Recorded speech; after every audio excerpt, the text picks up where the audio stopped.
Salam değerli izləyicilər. Hər birinizi xoş gördük. Bax belə 2 dənə ağ kiprik simentalımız var. Ağbaş. Gördüyünüz kimi. O birisi nə belə? Qoy baxsınlar. Bax.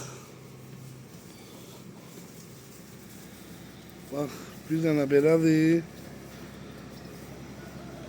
2 dənə də beləsi. Böyle.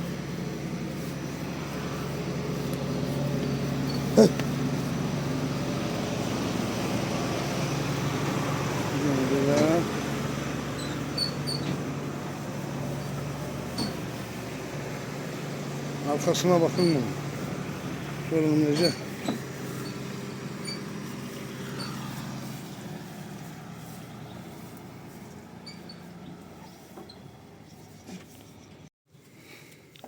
Bax belə boza qulaqlar var. Çipar var. Bax ot yeyənlər.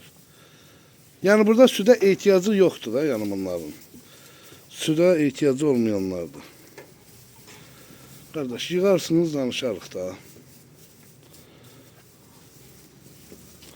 Hansını istəsəniz, bax belə. Zəh vurun, deyin ki, bax mən məsəl üçün o heyvanı istəyirəm, nişan alayım, atın. Yəni problemsiz mallardır.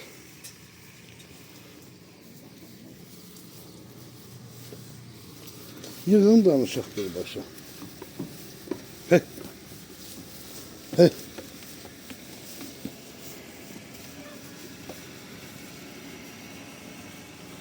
Sırf ot yeyənlər.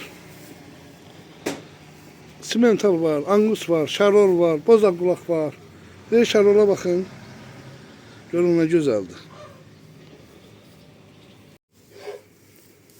Deməli dəyərli izləyicilərimiz, bax belə bir dənə şarol var. Bakın. 2 dənə də angusumuz var. Bakın anguslara. Görün ne güzeldirlər. Ona bakın, maşallah olsun. Angustu bak bu 2 dənə.